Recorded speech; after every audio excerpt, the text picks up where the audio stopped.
Mark எழுதின சுவிசேஷம் 6ஆம் அதிகாரம் 46ஆம் வசனம். அவர் ஜனங்களை அனுப்பிவிட்ட பின்பு ஜெபம் பண்ணும்படி ஒரு மலையின் மேல் ஏறினார். அவர் ஒரு மலையின் மேல் ஏறினார். இது ஆண்டவராகிய இயேசு கிறிஸ்து ஏறி போன ஒரு காரியம். தேவகுமாரனாகிய இயேசு கிறிஸ்து இந்த உலகத்தில் இருந்த பொழுது, அவர் இந்த உலகத்தில் இருந்த நாட்களில் அவர் ஏறி போன ஒரு இடம்.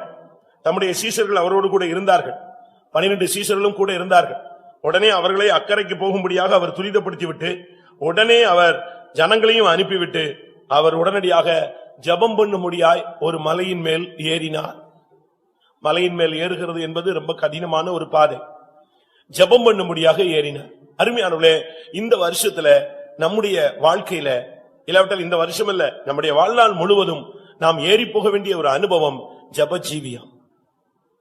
ஒருவேளை இதுவரை நம்முடைய ஜெப வாழ்க்கை எப்படி இருந்தது என்று நமக்கு தெரியும். நம்ம எல்லாருக்கும் தெரியும் நம்முடைய பிரேயர் லைஃப் எந்த தன்மை உள்ளது. நம்முடைய பிரேயர் லைஃப் பத்தி நமக்கு ஒரு மனசாட்சி இருக்கும். உங்களுக்கே தெரியும் உங்களுடைய வீட்டில் எவ்வளவு ஜெபம் நடக்குது. உங்களுடைய தனிப்பட்ட ஜீவியத்தை நீங்கள் ஆராய்ந்து பாருங்கள். நீங்கள் எவ்வளவு நேரம் ஜெபிக்கிறீர்கள்? சபை ஒழுங்கின்படி நீங்கள் எவ்வளவு ஜெபங்களிலே கலந்து கொள்கிறீர்கள்? இல்லாவிட்டால் ஒரு சிலர் அப்படி அல்ல, பிரச்சனைன்னா இந்த தமிழ்ல சொல்லுவாங்க, காரியம் ஆகணும்னா என்ன செய்வாங்க, கழுத கால கூட போய் பிடிச்சுக்குவாங்க. ஏன்னா என்ன செய்யணும், காரியம் என்ன செய்யணும், ஆகணும். அதுபோல நம்முடைய ஆட்கள் எல்லாம் பிரச்சனைன்னு சொன்னா உடனே ஆண்டவர் காலை பிடிப்பாங்க. இந்த யாக்கோபை போல பிரச்சனை முடிஞ்சிச்சுன்னா அவன் பாட்டுக்கு 20 வருஷம் அமைதியா போயிட்டே இருப்பான். பிரச்சனை தீர்வு வரைக்கும் தான் அவங்க ஜெபம் பண்ணுவாங்க. பிரியமானவர்களே, இது ஒரு ஆவிக்குரிய வாழ்க்கை அல்ல. இது ஒரு ஸ்டாண்டர்ட் லைஃப் கிடையாது. ஒரு சரியான ஒரு ஸ்டாண்டர்ட் ஸ்பிரிச்சுவல் லைஃப் சொல்லுகிறது ஜெபத்துல எப்பொழுதுமே ஏறிக்கிட்டே இருக்கணும். அவர் ஜெபம் பண்ணும்படியாக ஒரு மலையின் மேல் ஏறினார். நம்முடைய இந்த வருஷத்துல முதலாவது நம்முடைய ஜெப ஜீவியத்தை நாம் இன்னொரு படிக்கு கொண்டு வருவோம். இதுவரை நீங்கள் ஜெபித்ததை நான் குறை சொல்ல விரும்பவில்லை. ஆனால் இதுவரை ஜெபித்ததை விட இந்த வருஷம் இன்னும் அதிகமாய் ஜெபிக்க நாம் ஏறி வர வேண்டியது அவசியமாக இருக்கிறது. இன்னைக்கு வாலிபர்களுக்குள்ள ஒரு பெரிய ஜெபாவி வந்திருக்கு. நீங்க பாருங்க, எவ்வளவு வாலிபர்கள் ஜெபிக்க ஆரம்பிச்சிட்டாங்க தெரியுமா? வயதிபர்கள் இப்ப உட்கார்ந்தாங்க. வாலிபர்களுக்குள்ள ஒரு அனல் பற்றக்கூடிய ஒரு காலம். நீங்க பாருங்க, 20,000 வாலிபர்களை வச்சு ஜெபிக்க ஆரம்பிச்சா அதுல 15,000 பேர் ஜெபிக்கிறான். 5,000 பேர் தான் ஜெபிக்க மாட்டேங்கிறான். 15,000 பேர் முழங்கால நிக்கிறான். இப்போ ஜெபத்துல ஜனங்கள் ஒருபடி ஏறிட்டு இருக்காங்க. இன்னும் நல்லா சொல்ல போனா நம்ம சபைக்காரங்களை விட மற்ற சபைக்காரங்க ஜெபத்துல என்ன செய்ய ஆரம்பிச்சிட்டாங்க, ஸ்பீட கூட்ட ஆரம்பிச்சிட்டாங்க. ஒரு காலத்துல பெண்டிகாஸ்ட்ல ஜெபம் ரொம்ப ஸ்பீடா இருந்துச்சு. இப்ப அந்த கிஃப்ட் வேற இடங்களுக்கு மாறி இருக்கிறதா நான் உணர்றேன். தயவு செய்து அந்த நிலவரத்தை நாம் மாற்றி நம்முடைய ஜெபத்தை நாம் திரும்ப பெந்தேகோஸ்தேக்காரர்களுடைய ஜெபத்தை நாம் பெற்றுக்கொள்ள வேண்டியது அவசியம். நீங்க ஜெபம் தான் ஒரு மனிதனுடைய அஸ்திபாரம். ஜெபம் இல்லாம அற்புதங்கள், அடையாளங்கள், பணம், பிசினஸ் எல்லாம் இருக்கட்டும், ஜெபம் இல்லாதனால உனக்கு அஸ்திபாரம் இல்லைன்னு அர்த்தம். ஒரு நாள் எல்லாமே ஃபீஸ் பிடிங்கி விட்ட மாதிரி ஆயிடும். அதனால நம்முடைய வாழ்க்கையில இயேசு கிறிஸ்து ஜெபம் பண்ணும்படியாக ஒரு மலையின் மேல் ஏறினார். அப்படி ஏறின பொழுது அவருக்கு கிடைச்சது என்ன? அவர் அங்க உட்கார்ந்து ஜெபிச்சுக்கிட்டு இருக்கும் போது, ஏறி வந்து ஜெபித்த பொழுது சீஷர்கள் நடுக்கடலில் தத்தளிப்பது அவருக்கு புரிந்தது.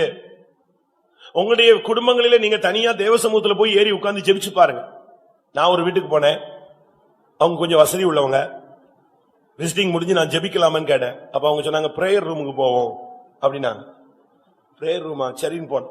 அங்க போனா அருமையான ஒரு பிரேயர் ரூம். 4 வசனம் போட்டிருக்கு, ஏசி எல்லாம் ஃபிட் பண்ணிருக்காங்க, ரொம்ப அருமையா இருக்கு.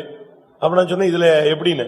இல்ல காலையில நாங்க என்ன டைம் இருந்தாலும் நாங்க காலையில எங்க வந்துருவோம், ஜெபத்துக்கு வந்துருவோம். வீக்லி ஒன்ஸ் நாங்க எல்லாருமே உபவாசம் போடுவோம். அது இங்கதான் உட்கார்ந்துருப்போம். அப்ப போனு எல்லாத்தையும் வெளியே தூக்கி போட்டு அந்த உபவாச நேரத்துல நாங்க தேவ சமூகத்திலேயே இருப்போம். திருப்பி தேவன் அவங்களை ஆசீர்வதிக்காம என்ன பண்ணுவாரு? தேவன் அவர்களை உயர்த்தாம என்ன பண்ணுவாரு? தேவன் அவர்களை கனம் பண்ணாம என்ன பண்ணுவாரு? அவங்க அந்த நேரத்தை, தேவனுக்கு கொடுக்க வேண்டிய அந்த நேரத்தை அழகா கொடுத்துறாங்க. அப்படி கொடுத்த பொழுது தேவன் அவர்களுக்கு தேவைகள் எல்லாம் அள்ளி கொடுக்க ஆரம்பிக்கிறார். உங்களுடைய வாழ்க்கையில உங்களுக்கு என்ன சம்பவிக்க வேண்டியது நீங்க விளங்கி கொள்ளணும்னா, இயேசு கிறிஸ்து ஜெபம் பண்ணும்படியாக மலையில் ஏறினது போல நீங்க ஏறி பாருங்க. அப்போ உங்க குடும்பத்தாருடைய பிரச்சனை தெரியும். தம்முடைய சீஷர்கள் படுகிற இன்னல்கள் அவருக்கு தெரிந்தது. நடுக்கடல்ல அவங்க தத்தளிக்கிறது தெரிஞ்சது. சகோதரிகள்கிட்ட சொல்றேன், உங்களுடைய புருஷனை பத்தி உங்களுக்கு வெளிப்படுத்தல் இருக்கா? சகோதரத்தை கேட்கிற, உங்களுடைய மனைவியின் ஜீவியத்தை பத்தி உங்களுக்கு வெளிப்படுத்தல் இருக்கா? பெற்றோர்களை கேட்கிறேன், உங்களுடைய பிள்ளைகளை பத்தி உங்களுக்கு ஒரு வெளிப்படுத்தல் இருக்கா? உங்களுக்கு விரோதமா எத்தனை சத்துருக்கள் எழும்பி இருக்கிறாங்கன்னு நீங்க யோசிக்கிறீங்க. அவன் செஞ்சிருப்பான், இவன் செஞ்சிருப்பான்னு. இது போக அதர்சனமான எத்தனை சக்திகள் உங்களுக்கு விரோதமா எழும்பி இருக்குன்னு உங்களுக்கு புரியுதா? அப்படி புரியணும்னா நீங்க ஜெபம் பண்ணும்படியாக ஏறி வர வேண்டிய ஒரு கட்டம் வந்து விட்டாரு. ஜெபம் தான் ஒரு விசுவாசியினுடைய ஒரு ஊழியக்காரனுடைய அஸ்திபாரம். ஒருவேளை நீங்க ஜெபிக்கிறவங்களா இருக்கலாம், பரிசேயனை போல நீங்கள் ஜெபிக்கிறவர்களாக இருக்கலாம், இல்லாவிட்டால் அந்த ஆயக்காரனை போல ஜெபிக்கிறவர்களா இருக்கலாம், இல்லாவிட்டால் பேதுருவை போல ஜெபிக்கிறவளா இருக்கலாம். நீங்க யோசிச்சு பாருங்க, பேதுரு ஜெபிக்க ஆரம்பித்தார். அவருக்கு பசி. ஒரு மத்தியான நேரத்துல பேதுருவுக்கு பசி. பசிக்காக அந்த வீட்டுல தங்கியிருந்த இடத்த வீட்டுல சொல்றாரு, எனக்கு சாப்பாடு கிடைக்குமான்னு கேட்கிறாரு வாயை திறந்து. உடனே அவங்க போஜனத்தை ரெடி பண்றாங்க.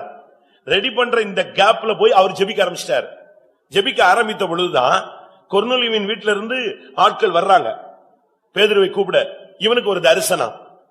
அது ஒரு துப்பட்டி இறங்கி வருகிறதாக, தீட்டுள்ளது அந்த பிராணிகள் இறங்கி வருகிறதாக அவர் அங்கே காண்கிறார். அதுக்கு என்ன விளக்கம், என்ன ஒரு தெளிவில்லாம இப்படி யோசிச்சுக்கிட்டே அந்த வெளிப்படுத்தலோடு கீழே இறங்கி வரும்போது கூப்பிடுறாங்க, இப்படி ஒருத்தங்க வந்திருக்கிறாங்க. பாருங்க எவ்வளவு கரெக்டா அந்த காரியங்கள் இணைந்து விட்டது. நம்முடைய வாழ்க்கையில நாம் ஜெபித்தாதான் உன் வாழ்க்கையில உள்ள பிரச்சனை உனக்கு தெரியும்.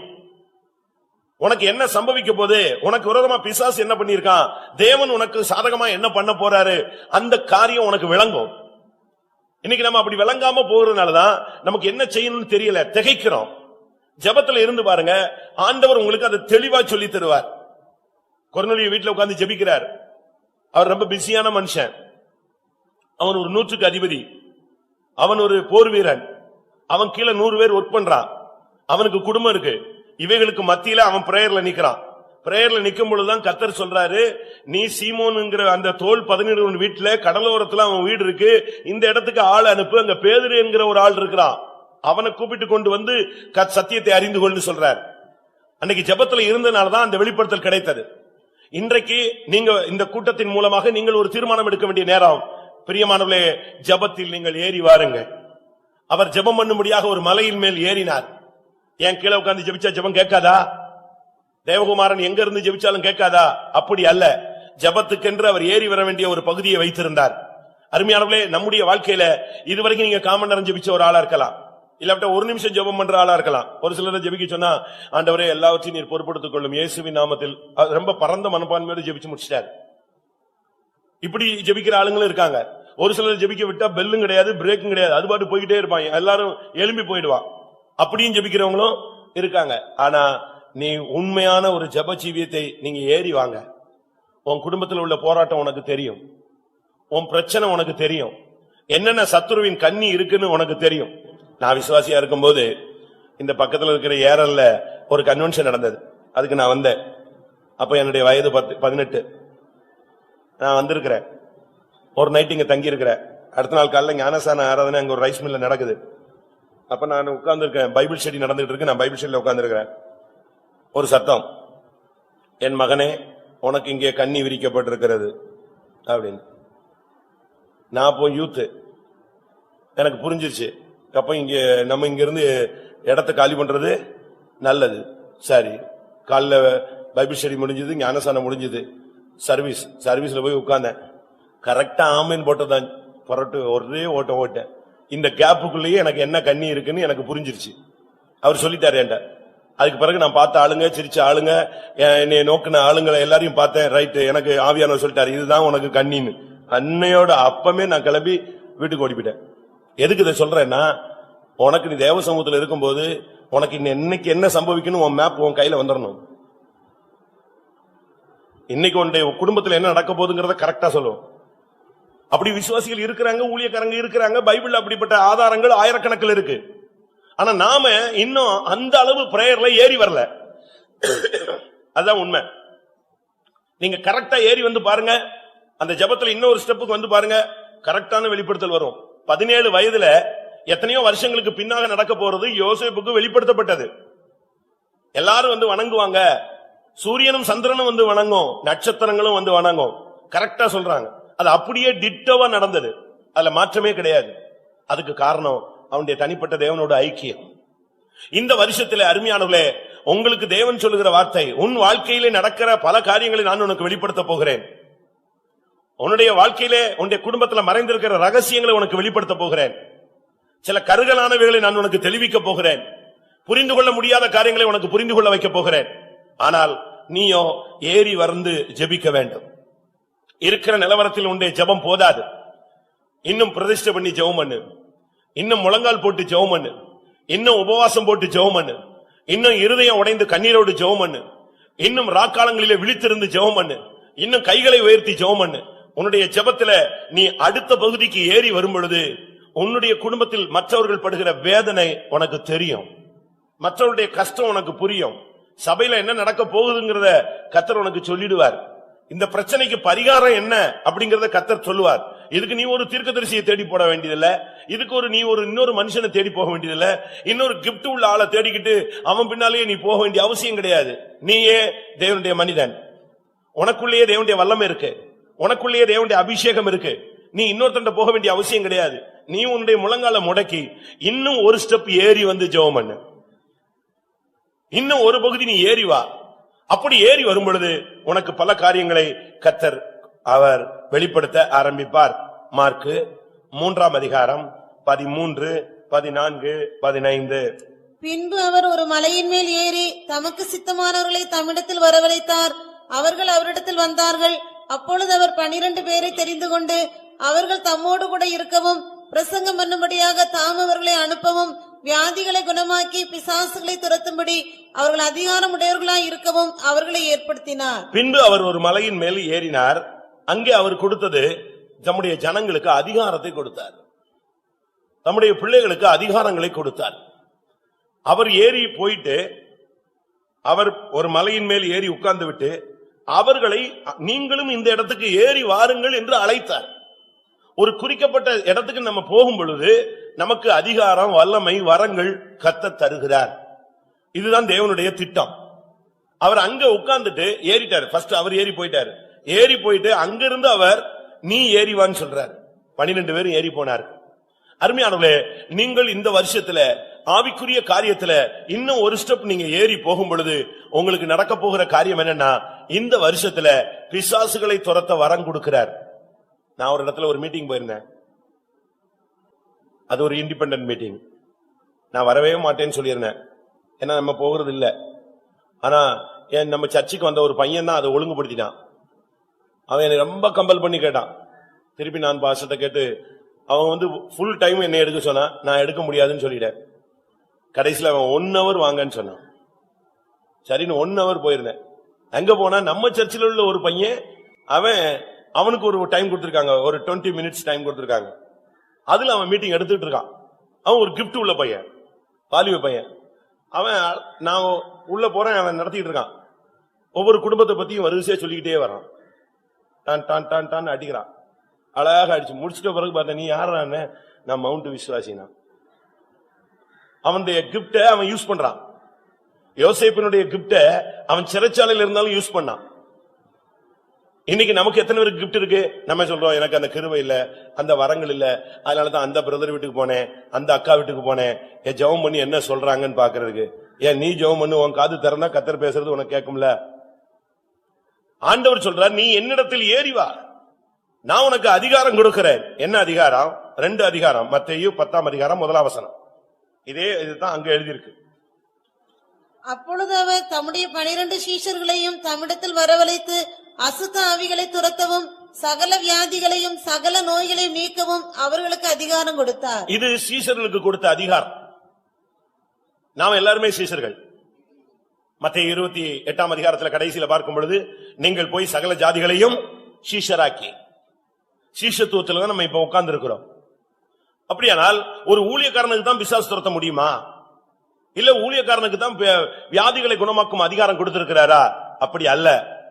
வேதம் இன்னும் நாம் ஆழமாக சிந்திப்போமானால், மார்க்கு எழுதின சுவிசேஷம் 16ஆம் அதிகாரம் 17ஆம் வசனம். விசுவாசிக்கிறவர்களால் நடக்கும் அடையாளங்களாவன, என் நாமத்தினாலே பிசாசுகளை துரத்துவார்கள், நவமான பாஷைகளை பேசுவார்கள். நைட்டு 12 மணிக்கு உனக்கு பிசாசு போராட்டம் வந்துருச்சு.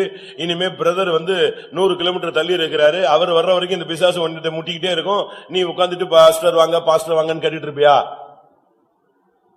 சொல்லுங்க. உங்க வீட்டுக்குள்ள ஒரு அந்நிய சக்தி உள்ள வருது, ஒரு அந்நியன் வர்றான். நீங்க என்ன செய்வீங்க? ஓடி போய் வீட்டு பின்னால கட்டி கதவை திறந்துட்டு ஓடி போயிருவீங்களா? எதிர்த்து நின்று போராடுவோம். அதனாலதான் வேதம் சொல்லுகிறது பிசாசுக்கு எதிர்த்து நில்லுங்கள்னு சொல்லி இருக்கு. விசுவாசிக்கிறவர்களால் நடக்கும் அடையாளங்கள் யாவன? அது ஒரு விசுவாசியினுடைய அடையாளமே பிசாசுகளை துரத்துதல், வியாதியஸ்தர்களுக்கு ஜெபம் பண்ணி சுகமாக்குதல். இது ஒரு விசுவாசிக்கே தேவன் கொடுத்த அடையாளம். இதுக்கு போக நாம் ஏறி போகும் பொழுதுதான் தேவன் அவர்களுக்கு, அந்த ஊழியர்களுக்கு, அவர்களுக்கு சுவிசேஷத்தை அறிவிக்க, தன்னோடு கூட இருக்க, இப்படிப்பட்ட அதிகாரங்கள் வல்லமைகளை எல்லாம் தேவன் கொடுக்கிறார். அதனால் தேவனுடைய பிள்ளைகள், இந்த வருஷத்துல நீங்கள் ஜெபத்திலே ஒரு பகுதி ஏறி போனால், ஆண்டவரோடு நெருங்கி இன்னொரு பகுதி ஏறி போனால், இயேசு மலையில ஏறி ஒரு இடத்துல போய் ஏறி உட்கார்ந்துட்டு அவர்களை ஏறி வாங்கன்னு சொன்னார்.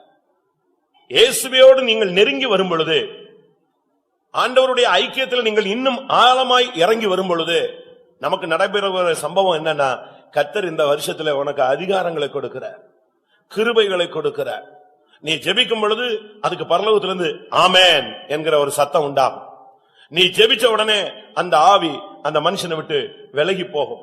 நீ தேவனுடைய சமூகத்துல ஜெபித்த உடனே அந்த வியாதி அந்த மனுஷனை விட்டு விலகி போகும். நானு ஊழியத்துக்கு வந்த புதுசுல நான் ஒரு இடத்துல அசிஸ்டண்டா இருந்தேன். ஒரு நைட்டு அங்க புது பைத்தம் பழைய பைத்தம் அப்படின்னு ரெண்டு இருந்துச்சு. ஊழியக்காரங்க தங்குறது பழைய பைத்தம்ல, புது பைத்தம் கட்டிக்கிட்டு இருந்தாங்க. அதனால ஒரு ஓல ஷெட்ல கூட்டம் நடத்திட்டு இருந்தாங்க. நைட்டு 10 மணி ஜெபத்துக்கு பெரியவர் வரல, நானும் போல. சிஸ்டர்ஸ் ஜெபிச்சுட்டு இருக்கும்போது பயங்கரமான ஒரு பிசாசு ஆட ஆரம்பிச்சிருச்சு. இவங்க எவ்வளவோ நேரம் துரத்தி கடைசியில அதை வின் பண்ணிட்டாங்க. வின் பண்ணிட்ட பிறகு இப்ப நாங்க பிரதர்ஸ் எல்லாம் சேர்ந்து ஜெபிப்போம். 12 மணில இருந்து காலையில 4 மணி வரைக்கும், 4-5 மணி வரைக்கும் போவோம். அதுக்கு நான் போயிருந்தேன். இந்த பழைய பைத்தம்ல இருந்து புது பைத்தம்ல இருந்து பழைய பைத்தம்ல போய் தான் விசுவாசிகள் எல்லாம் தங்கணும். இங்க சிஸ்டர்ஸ் எல்லாம் அதுக்கு புறப்பட்டு போயிட்டு இருக்காங்க. இந்த ரெண்டுக்கும் நடுவுல ஒரு பெரிய கிரவுண்ட். அந்த சகோதரிக்கு பிசாசு போயிடுச்சு. ஒரு சகோதரிக்கு தான் அந்த போராடி ஜெயிச்சிட்டாங்க. இப்ப அந்த கிரவுண்ட்ல போகும்போது திடீர்னு பாத்தீங்கன்னா சம்பந்தமில்லாத ஒரு சிஸ்டர் வாயில கைய வச்சுட்டு, ஆவி வந்துருச்சு, வாயில கைய வச்சுட்டு ஒரு விசில் அடிச்சது, வீன்னு கத்திச்சு பாருங்க. ஒரு விசுவாசி அங்க இல்ல, கூட போய்கிட்டு இருந்தா. அவ்வளவு வெறும் பாதி பழைய பைத்தம் ஓடிடுச்சு, பாதி புது பைத்தம் ஓடிடுச்சு, பாதி ரயில்வே ட்ராக் அந்த சைட்ல ஓடி போச்சு, எல்லாம் ஓடிட்டாங்க. இது மட்டும் தனியா நின்னு உயின்னு கத்திட்டு இருக்கு. இதுதான் நான் டச் பண்ண முதல் பிசாசு வாழ்க்கையில. எனக்கு அது முன்னால இந்த எக்ஸ்பீரியன்ஸும் கிடையாது. பிசாசு துரத்துல போய் உட்கார்ந்து ஜெபிச்சிருக்கிறேன், நல்லா அபிஷேகத்துல ஜெபம் பண்ணுவேன். முடிஞ்ச பிறகு அவங்க சொல்லுவாங்க பவர் பயங்கரமா இருந்துச்சு, அக்னி இருந்துச்சுன்னு. நானு அன்னைக்கு தான் திடீர்னு பார்த்தாங்க, பிரதர் அங்க பாருங்கன்னு. போய் பார்த்தா அந்த சகோதரி, இந்த முதல்ல விரட்டின சகோதரி இல்ல, இன்னொன்னு, ஆண்டவர் அந்த ஆவியை ஒப்பு கொடுக்கிறார். நடு கிரவுண்ட்ல நின்று கத்துன கத்துல ஒரு விசுவாசி அது இயேசுவின் நாமத்துல போன்னு சொல்றதுக்கு என்ன இல்ல அங்க கிடையாது. ஒரே ஓட்டா திருப்பி நான் போய் அதான் ஃபர்ஸ்ட் நான் டச் பண்ணது. உடனே அந்த ஆவி விலகிருச்சு, ஓடி போச்சு. அது பாண்டிச்சேரியில இருந்து அந்த சகோதரி வந்துருந்துச்சு. அப்ப நான் சொன்னேன், இவ்வளவு நேரம் நீ வெளியே வரணும்.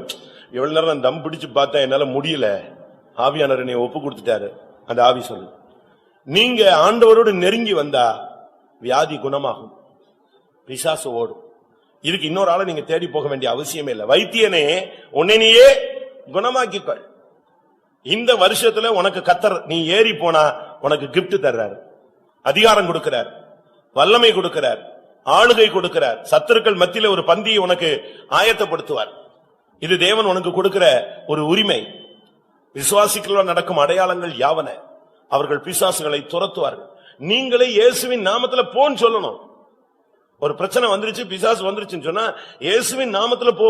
என் வீட்டுல, என் மனைவியில, என் புருஷன்ல, என் பிள்ளைகள்ல, என் தொழில, என் ஊழியத்துல உனக்கு அதிகாரம் கிடையாதுன்னு சொல்லணும்.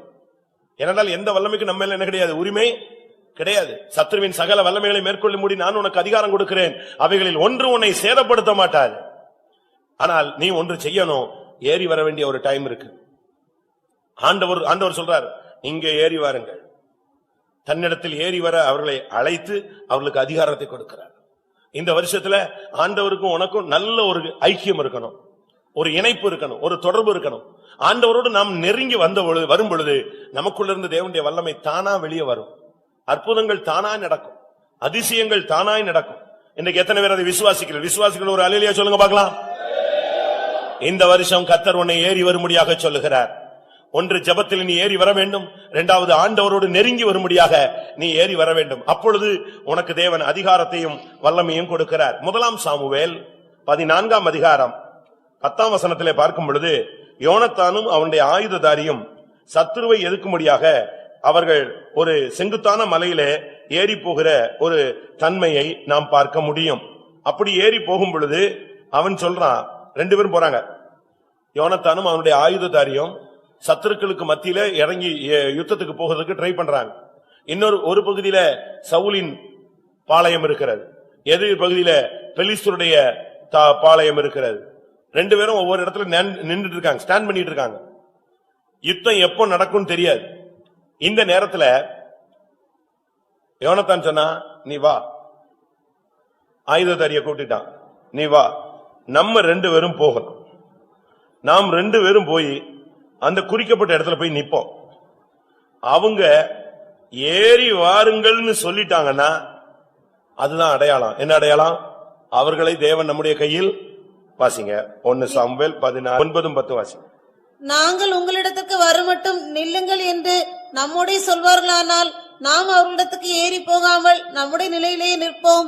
எங்களிடத்துக்கு ஏறி வாருங்கள் என்று சொல்வார்களானால் ஏறி போவோம். கர்த்தர் அவர்களை நம்முடைய கையில் ஒப்பு கொடுத்தார், இது நமக்கு அடையாளம் என்றான். பாருங்க, யுத்த காலத்தில் நின்னுட்டு ஒரு அடையாளத்தை அவன் அடையாளம் சொல்றான். நமக்கு ஜெயம் கிடைக்குதுன்னா ஒரு அடையாளம் இருக்கு.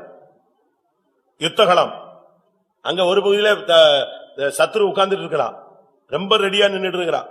ஆனா இப்ப 2 பேர் தான் இப்ப உள்ள இறங்குறாங்க. அதுவும் செங்குத்தான பாறையில தவிழ்ந்து தவிழ்ந்து தவிழ்ந்து தவிழ்ந்து ஏறி வந்தாச்சு. ஏறி ஒரு குறிக்கப்பட்ட இடத்துக்கு வந்த உடனே அவங்க பார்த்துட்டாங்க.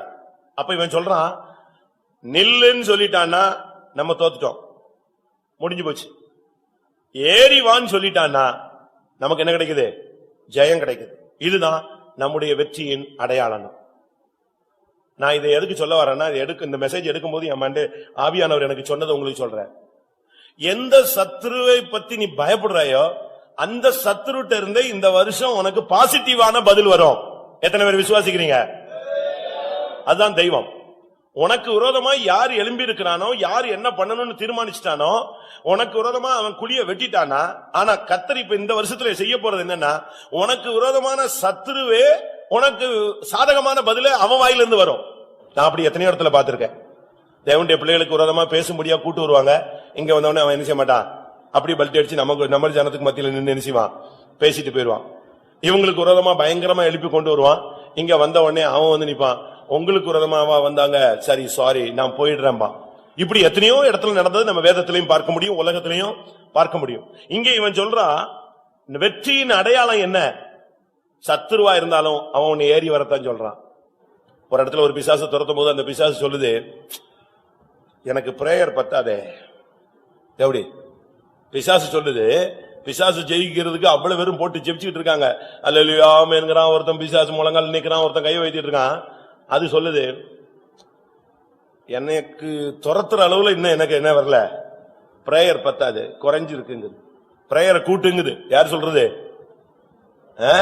பிசாசு சொல்லுது, எனக்கு பிரேயர் பத்தாது, அக்னி பத்தல, ஸ்பீடு என்னை எரிச்சா தானே நான் போவேன், நான் நல்லா தானே இருக்கிறேன். அவன் ஜெபம் பண்றீங்க, ஆனா எனக்கு ஒண்ணும் ஆகலையே. நீ ஜெபம் பண்ணும் போது எனக்கு பத்தி எரியணும், அதனால எனக்கு பிரேயர் போதாதுன்னு சொல்லுது. அதனாலதான் இந்த வருஷத்துல நீங்கள் சத்துருக்களே உங்களுக்கு சாதகமான பதில் சொல்லுவாங்க, ஏறி வா, நீ இன்னும் ஏறி வா. ஏறி வந்தால் உனக்கு ஜெயம் கிடைக்கும். யோனத்தானுடைய நிலவரம் என்னன்னா, அவன் வந்து என்ன பண்ணணும்னு தெரியாம கடைசியா தன்னுடைய ஆயுததாரியை கூட்டிட்டு கிளம்பிட்டான். கிளம்பி அங்க போனா அங்க அவங்க சொல்றாங்க, அவங்க நினைச்சது வேற. ஏறி வா, நாங்க உனக்கு என்ன செய்யறோம், நல்ல பாடம் கற்பிக்கிறோம். நாங்க வாசிங்க. தானையும் இருக்கிற மனுஷர் யோனத்தானையும் அவன் ஆயுததாரையும் பார்த்து, எங்களிடத்துக்கு ஏறி வாருங்கள், உங்களுக்கு புத்தி கற்பிப்போம் என்றார்கள். அப்பொழுது யோனத்தான் தன் ஆயுததாரியை நோக்கி, என் பின்னாலே ஏறி வா, கர்த்தர் அவர்களை இஸ்ரவேலின் கையில் ஒப்பு கொடுத்தார் என்று சொல்லி, யோனத்தான் தன் கைகளாலும் தன் கால்களாலும் தவழ்ந்து ஏறினான். அவன் ஆயுததாரி அவன் பின்னாலே ஏறினான். எப்படி ஏறினான் பாருங்க, ஏறின தன்மையை பாருங்க. கைகளாலும் கால்களாலும் தவிழ்ந்து தவிழ்ந்து தவிழ்ந்து தான் ஏறாங்க. ஏன்னா செங்குத்தான பாறை, இவன் அவங்க சொன்னாங்க நல்லா ஏறி வரட்டும், இங்க ஏறின பிறகு அவனை வெட்டலாங்கிறான். இவன் என்ன சொல்றான், நம்மள ஏறி வர சொல்லிட்டான், நமக்கு இதுதான் அடையாளம், இதுதான் ஜெயத்தின் அடையாளம், ஏறுண்டான். இவன் ஏற அவங்க ரெண்டு பேரும் ஏறி ஏறி ஏறி போய் கடைசியில் ஜெயிச்சிட்டாங்க. ரெண்டே பேர வைத்து கர்த்தர் ஜெயத்தை கொடுத்தார். நீயும் உன்னுடைய மனைவியும், நீயும் உன்னுடைய புருஷனும், நீயும் உன்னுடைய பிள்ளைகளும் ரெண்டு பேரும் ஒருமனப்பட்டு இந்த வருஷத்துல எந்த யுத்தத்தையும் எதிர்கொள்ளுங்கள். இரண்டு பேர் ஒருமனப்பட்டால் அங்கே நான் இருப்பேன். ஆயுததாரிட்ட சொல்றான், நீ ஏறிட்டே வா, நான் முன்னால ஏறிட்டு இருக்கேன், நீ பின்னால ஏறி வா. குடும்பமா ஏறுங்க, ஆவிக்குரிய ஜீவியத்துல குடும்பமா முன்னேறுங்க. இது என்ன இப்போச்சுன்னா, இப்போ புருஷன் நல்ல ஸ்பீட்ல இருப்பாரு, மனைவி அப்படிலாம் கோயிலுக்கு எல்லாம் போக வேண்டாம், நம்ம சொந்தங்கள் இருக்கு பந்தங்கள் இருக்கும்பாங்க. மனைவி ஃபுல் ஸ்பீட்ல இருக்கும், புருஷன் சொல்லுவாரு இப்படி எல்லாம் ஒண்ணு போக வேண்டியதில்ல, மெல்ல போ அப்படின்பாரு. இப்படி இந்த பிரச்சனை ரெண்டு பேருக்கு இழுத்துக்கிட்டு கடைசியில இவங்க ஏறி போக மாட்டாங்க, சத்துரு குடும்பத்தை போட்டு சிதறடிக்கிறான். இதான் இன்னைக்கு நடக்குது. அதனாலதான் சொல்லி இருக்கிறது ஆயுததாரி. ஒரு புருஷன் அந்த குடும்பத்துக்கு ஒரு ஆயுததாரி, மனைவி அந்த குடும்பத்துக்கு ஒரு ஆயுததாரி. புருஷன் ஒரு ஏற்ற துணை, மனைவி ஒரு ஏற்ற துணை. ரெண்டு பேரும் ஏறி போனோம். புருஷன் நல்லா ஜெபிச்சுட்டு இருப்பாரு, மனைவி பாத்தீங்கன்னா அது அவங்க அம்மா வீட்டுக்கு புறப்பட்டு போயிடும். மனைவி பயங்கரமா ஜெபிச்சுட்டு இருப்பா, இவன் ஃபுல் பிளாட்ல இருப்பான், தூங்கிட்டு இருப்பான். திருப்பி எப்படி உனக்கு ஜெயம் கிடைக்கும் வாழ்க்கையில, குடும்பத்துல எப்படி ஆசீர்வாதம் வரும்? ஒரே நேரத்துல எழும்பி நின்னு நீங்க ஒருமிச்சு நின்னு பாருங்க. அவங்க ரெண்டு பேருமே கைகளாலும் கால்களாலும் தவிழ்ந்து தவிழ்ந்து ஏறினார்கள், செங்குத்தான பாறை. ஆனா அவங்களுக்குள்ள ஒரு நிச்சயம் இருந்துச்சு, நம்மளை ஏறி வர சொல்லிட்டா நமக்கு ஜெயம் கிடைக்கும். இந்த வருஷத்தில் நீங்கள் இருவரும் இல்லாவிட்டால் குடும்பத்தோடு நீங்கள் ஒருமித்து ஆவிக்குரிய இந்த மலையிலே ஏறி பாருங்கள். அந்த மலையில் நீங்கள் ஏறினால் நிச்சயமாகவே கர்த்தர் உங்களுக்கு ஒரு பெரிய ஜெயத்தை கொடுப்பார். இந்த ரெண்டு மலையிலையும் அவங்க ஏறினாங்க, ரெண்டு குன்றுகளையும் தவிழ்ந்து தவிழ்ந்து தவிழ்ந்து ஏறி அவர்களுக்கு ஜெயம் கிடைத்தது. இந்த வருஷத்துல கர்த்தர் நீ ஏறி வந்தால் உன்னுடைய யுத்தங்களில் ஒரு ஜெயத்தை கொடுக்க போகிறார். உங்க வாழ்க்கையில என்னென்ன யுத்தங்கள் இருக்கிறது? ஆவிக்குரிய யுத்தம் இருக்கிறது, மாம்சீக யுத்தம் இருக்கிறது. வேலையில பிரச்சனை, பிசினஸ்ல பிரச்சனை, இது ஒரு பகுதி. குடும்பத்துல பிரச்சனை, அண்ணன் தம்பி பிரச்சனை, கூட வேலை பார்க்கறவனால பிரச்சனை, நண்பர்களால பிரச்சனை, பக்கத்து வீடால பிரச்சனை, இது மனுஷ போராட்டம். இன்னொரு பகுதியில ஆவியில பலவிதமான சத்துருக்கள் நமக்கு விரோதமாய் செய்வன, ஏவல், பில்லி சூனியம், இன்னும் மனசுல பலவிதமான குழப்பங்கள், இப்படிலாம் இருக்கு. இதுல எல்லாம் நீ ஜெயிக்கணும்னா யோனத்தான் சொல்றான், ஏறி வாருங்கள் அவன் சொல்லிட்டான்னா அது நமக்கு ஜெயம். இந்த வருஷத்துல கர்த்தர் உன்னோடு பேசுகிறார், என் மகனே என் மகளே நீ ஏறி வா, கைகளாலும் கால்களாலும் தவிழ்ந்து ஏறி வா. கை காலெல்லாம் சிராய்ப்பு வந்தா பரவாயில்ல, கஷ்டப்படு, வாழ்க்கையில முன்னேறதுக்கு நீ ஒப்புக்கொடு. நீ ஏறி வந்தால் நான் உன் சத்துருக்கள் மத்தியிலே ஒரு பெரிய ஜெயத்தை தருவேன். இன்றைக்கு நம்மில் எத்தனை பேர் ஏறி ஜெயத்தை காண விரும்புகிறீர்கள்? யோனத்தானும் ஆயுததாரியும் வந்த பொழுது சரியான அடி, ரெண்டே வேற வச்சு கர்த்தர் ஒரு பெரிய சேனையே, வேதம் சொல்லுகிறது பூமி அதிர்ந்துதான் அவங்க அடிச்ச அடியில. வாசிங்கள் 15. அப்பொழுது பாளையத்திலும் வெளியிலும் சகல ஜனங்களிலும் பயங்கரம் உண்டாய், தானியம் இருந்தவர்களும் கொள்ளையிட போன தண்டில் உள்ளவர்களும் கூட தீயில் அடைந்தார்கள்.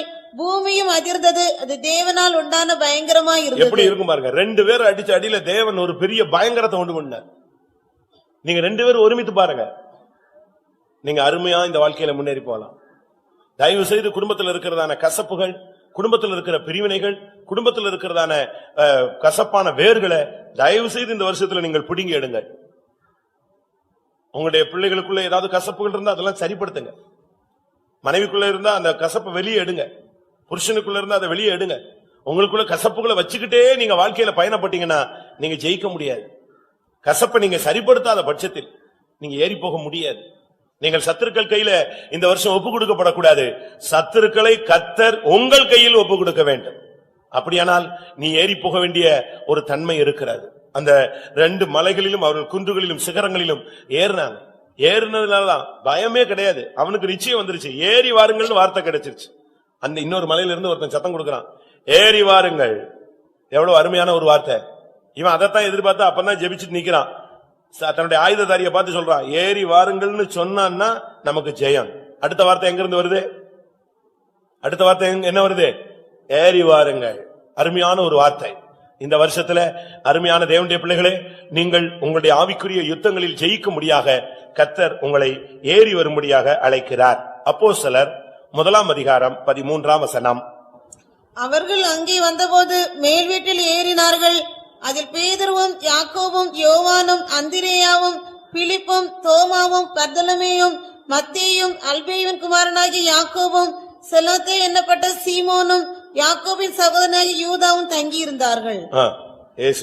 அங்கே இவர்கள் எல்லாரும் ஸ்திரீகளோடும் இயேசுவின் தாயாகிய மரியாளோடும் அவருடைய சகோதரரோடும் கூட ஒருமனப்பட்டு ஜெபத்திலும் வேண்டுதலிலும் தரித்திருந்தார்கள். இது பெந்தேகோஸ்தே நாளிலே அந்த மேல் வீட்டில் ஏறின ஒரு அனுபவத்தை காண்பிக்கிறது. அப்பொழுது அவர்கள் எருசலேமுக்கு வந்து சேர்ந்தார்கள். அங்கே வந்தபோது அவர்கள் மேல் வீட்டில் ஏறினார்கள். மேல் வீட்டில பார்க்கும் பொழுது ஒவ்வொருத்தரும் இருக்கிறாங்க. இயேசுவின் தாயாகிய மரியாளும் இருக்கிறார். பரிசுத்த ஆவியின் அபிஷேகத்தை பெற நீங்கள் ஏறி வாருங்கள். அபிஷேகம் இல்லாம கிறிஸ்டியன் லைஃப் பூர்ணப்படாது. அபிஷேகத்துல நீங்க நினைக்கிற மாதிரி ஏதோ ஒரு பவர் வச்சுட்டு நம்ம முன்னேறி போய் முடியாது. சரியான ஒரு அபிஷேகங்கிறது தேவனோடு பேசுவது. அப்போஸ்தலர் 2:33 சொல்லி இருக்கிறது, காண்கிறதும் கேட்கிறதுமான பரிசுத்த ஆவி. அப்போஸ்தலர் 2ஆம் அதிகாரத்துல இந்த அபிஷேகம் வந்த பொழுது எல்லாரும் அயல் மொழிகளில் பேசினார்கள். அப்போஸ்தலர் 10ஆம் அதிகாரத்திலே கடைசியில பார்க்கும் பொழுது அபிஷேகம் இறங்கின பொழுது எல்லாரும் அந்நிய பாஷையிலே பேசினார்கள். அப்போஸ்தலர் 19ஆம் அதிகாரத்திலே பார்க்கும் பொழுது அபிஷேகம் வந்த பொழுது எல்லாரும் அந்நிய பாஷையிலே பேசினார்கள். அப்படின்னா என்ன அர்த்தம்? அந்நிய பாஷை பேசுகிறவன் மனுஷனோடு அல்ல தேவனோடு பேசுகிறான். அந்நிய பாஷை பேசுகிறவன் தேவனோடு ரகசியங்களை பேசுகிறான். அந்நிய பாஷை பேசுகிறவன் தனக்கே பக்தி விருத்தி உண்டாக பேசுகிறான். அப்படினால் அந்நிய பாஷையை தடை செய்யாதிருங்கள். அப்படினால அந்நிய பாஷையில தேவனோடு பேசுவது என்பது ஒரு பாக்கியமான ஒரு அனுபவம். அது ஒரு அருமையான பிறப்பு. அப்படினால்தான் இன்னிலிருந்து ஒரு 3 நாள் நாங்க அந்த எழுப்புதல் கூட்டம் வச்சிருக்கிறோம். இந்த டைமை நீங்க பயன்படுத்தணும். நம்ம இந்த நாட்களை பயன்படுத்தாத பட்சத்தில் தான் நாம் தடுமாறுகிறோம். ஆண்டவர் வச்சிருக்கும் போது நீங்க முழங்கால போட்டுறணும், ஒடிக்கணும். முழங்கால் ஒடிஞ்சா கூட பரவாயில்ல. 3 நாளும் 3 மணி நேரம் 9 மணி நேரங்க 9 hours முழங்கால போடுங்க. இல்ல இடையில உன்னால முடியல ஒரு 1/2 மணி நேரம் ரெஸ்ட் எடுத்து திரும்ப நீ முழங்கால போடு. அதாவது வேதம் சொல்லுகிறது, தாகம் உள்ளவனுக்கு அவர் என்ன செய்கிறார்? தண்ணீரை. தாகமுள்ள யாவரும் என்னிடத்தில் ஜீவ தண்ணீரில் பருக கடவர். தாகம் வேணும். ஆண்டவரே எனக்கு அபிஷேகம் வேணும், என்னால முடியல, எனக்கு அபிஷேகம் தேவை, அபிஷேகம் இல்லாம இந்த உலகத்துல உமக்காக என்னால ஜீவிக்க முடியல, இன்னும் பரிசுத்தமா, இன்னும் தெய்வீகமா, இன்னும் மகிமையாய் நான் வாழ விரும்புகிறேன், எனக்கு அப்படி ஒரு அபிஷேகத்தை தாங்க. அந்த அபிஷேகத்துக்காக நீங்க தவிக்கணும். இயேசுவின் தாயாகிய மரியாள் ஒரு நாள்ல பரிசுத்த ஆவி அவளுக்குள் வந்தது, இயேசு உருவானார். அது ஒரு கட்டம். ஆனா இப்போ அந்நிய பாஷை பேசி இந்த பரிசுத்த ஆவியின் அபிஷேகத்தை பெறதுக்காக அவங்களும் மேல் வீட்டுல ஏறி உட்கார்ந்துருந்தாங்க. அவங்களுக்கும் அந்த அபிஷேகம் கிடைத்தது. அந்த 120 பேர்ல அந்த கவுண்டிங்ல யாரு இருக்கா? இயேசுவின் தாயாகிய மரியாள் இருந்தாங்க. சரியான ஒரு அபிஷேகம். எல்லாரும் நல்ல அபிஷேகத்தில் நிரம்பி வரங்கள், வல்லமைகள், தாளந்துகள், கிருபைகள், ஈவுகள், வெளிப்படுத்தல்கள் ஆளுகை செய்ய வேண்டும். மேல் வீட்டில் ஏறினதுன்னு சொல்றது சாதாரண அனுபவம் அல்ல. அதுல செலோத்தே இருக்கிறான். அங்க ஒவ்வொருத்தர் பேரும் அழகா சொல்லி இருக்கிறது. செலோத்தே என்னப்பட்ட சீமோன். செலோத்தேன்னு சொன்னா அப்ப இருந்த ஒரு புரட்சி படையில ஒரு பெயர், ஒரு தீவிரவாத குரூப்புடைய பெயர் தான் என்னது? செலோத்தே. அதுல இருந்தால் தான் யாரு இவன். நீ யாராக இருந்தாலும் கர்த்தருடைய சமூகத்துல வா, உன்னுடைய தீவிரவாத புத்தி போகும், உன்னுடைய கொடூரமான புத்தி போகும், உன்னுடைய துன்மார்க்கமான பாவ வாழ்வைக்கு முடிவு உண்டாகும், உன்னுடைய எல்லா தோல்விகளுக்கும் ஒரு விடுதலை கிடைக்கும். ஆண்டவருடைய சமூகத்தில் நீங்க அந்த அனுபவத்தை நாம் பெற்றுக்கொள்ள வேண்டும்.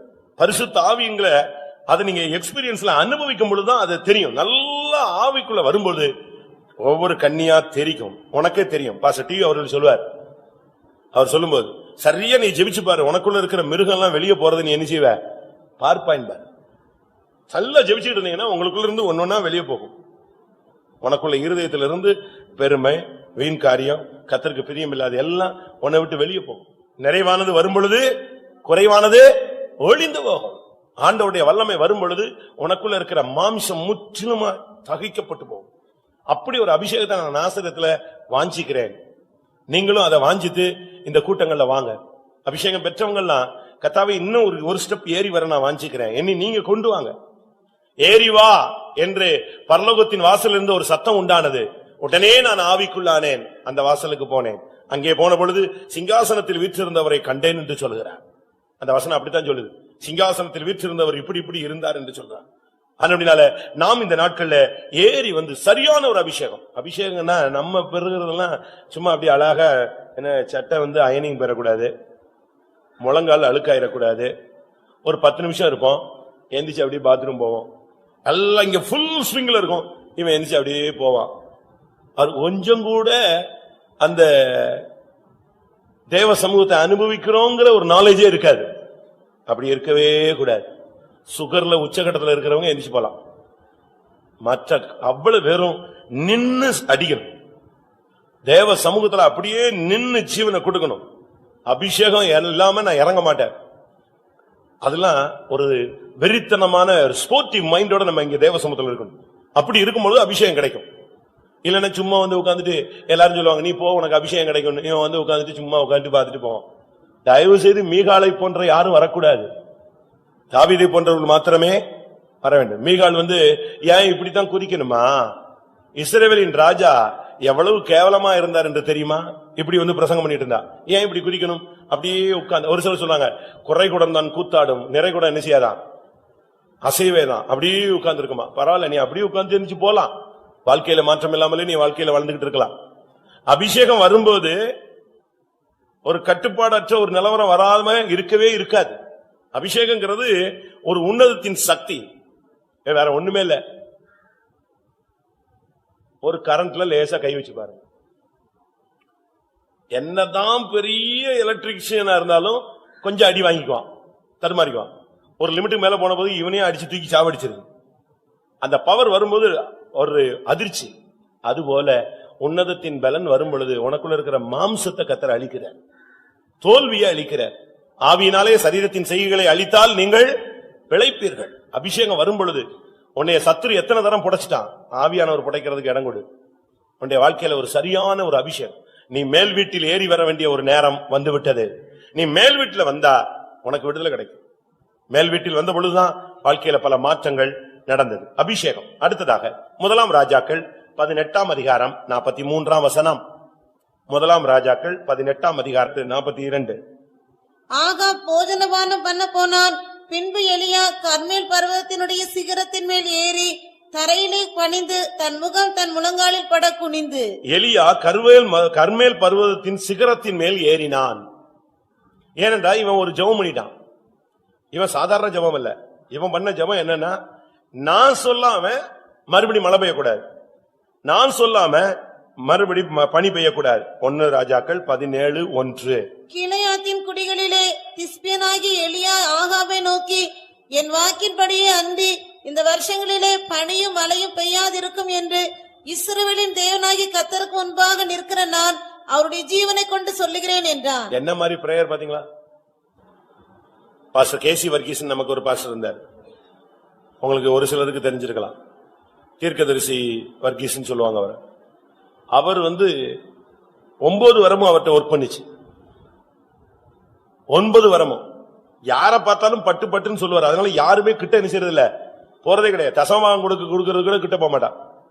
பாஸ்டர் அருள்தாஸ் தூத்துக்குள்ள இருந்த போது அவரு பிசாசை துரத்தக்கூடிய ஒரு அபரிமிதமான வல்லமை உள்ளவரால் அவர் வந்த உடனே இந்த பழைய விசுவாசிகள்லாம் முந்தி அடிச்சுட்டு போய் தசமாகம் கொடுக்க போனாங்க. பாஸ்டர் நாங்க தான் இந்த சிபிஎம் தொடங்கும் போது இருந்தவங்க, நாங்க தான் அந்த குடும்பம் இந்த குடும்பம்னு அவர் சரி சரின்னு சொல்லிட்டு ஜெபிச்சார். ஜெபிச்சா பழைய விசுவாசியில பாதி பேர் காணிக்க கொடுக்கறதுக்கு முன்னாலே, அவர் காணிக்க வாங்குறதுனால ஜெபிக்கிறார் இல்லையா, அப்பவே பாதி விழுந்து போச்சு, பொத்து பொத்து பொத்துன்னு விழுந்துருச்சு பழைய ஆளுங்கள்ல. அவங்களுக்கு வெக்கமா போச்சு, ஏன்னா இதுவரைக்கும் வாழ்க்கையில விழுந்ததே கிடையாது. அதுக்கு பிறகு ஏன் தசமாகம் கொடுக்க போறான்? போக வேண்டாம். அதே மாதிரி பாஸ்டர் கேசி வர்கீஸ்ட போனா அப்படி லைஃப சொல்லுவாரு, நீ என்ன பண்ணிட்டு வந்திருக்கிற. அதுக்கு நான் சும்மா ஒரு சாம்பிள் சொல்றேன். ஒரு புருஷன் மனைவி அவரை பார்க்க போறாங்க. பார்க்க போகும்போது புருஷன் சொன்னாரா, டீ குடிச்சிட்டு போலாம், உள்ள போனா கொஞ்சம் நேரம் ஆயிரும், குடிச்சிட்டு போயிடலான்னு. வாங்க பாஸ்டர் பார்க்கலான்னு சொல்லிட்டு இழுத்துட்டு போயிடுச்சு. உள்ள போன உடனே அவர் கேட்டாராம், டீ குடிச்சிட்டு வரலான்னு யோசிச்சீங்களோன்னு. இவருக்கு வேர்த்தே போச்சு. அப்படி அடுத்த செகண்ட் அவ்வளவு கிஃப்ட். போலீஸ்காரங்க கண்டுபிடிக்க முடியாத கேஸ் எல்லாம், திருட்டு கேஸ் எல்லாம் இவர்கிட்ட வந்து லைன்ல நின்னு, ஐயா ஒரு பிரச்சனையான விஷயம், உடனே அவரு இவன் திருடிதான் இந்த இடத்துல இருக்கு இந்த இடத்துல இருக்குன்னு சொல்லுவாரு. அந்த அளவு அந்த கிஃப்ட் பயங்கரமா வேலை செஞ்சாங்க. அப்படிப்பட்டவர் ஜெபத்துல அவர் சொல்றாரு, நான் ஜெபிச்சா அடிச்சதுதான், ஆணி அடிச்சதுதான். அதுல மாற்றமே கிடையாது. இதுதான் எலியாவின் ஜெபம். எலியா சொல்றான், என்னுடைய வாக்கின்படி அன்றி, நான் சொல்லாம எவ்வளவு பெரிய பரிசுத்தவனாலும் சரி, யாரா இருந்தாலும் சரி, என்னுடைய வாக்கின்படி அன்றி இஸ்ரவேல்ல மழையோ பனியோ என்ன செய்யாது, பெய்யாது. பயங்கரமா கார்மேகம் வரலாம், இன்னும் 2 நிமிஷத்துல புயல் அனௌன்ஸ் பண்ணிடலாம், அடிக்க போகுதுன்னு சொல்லலாம்.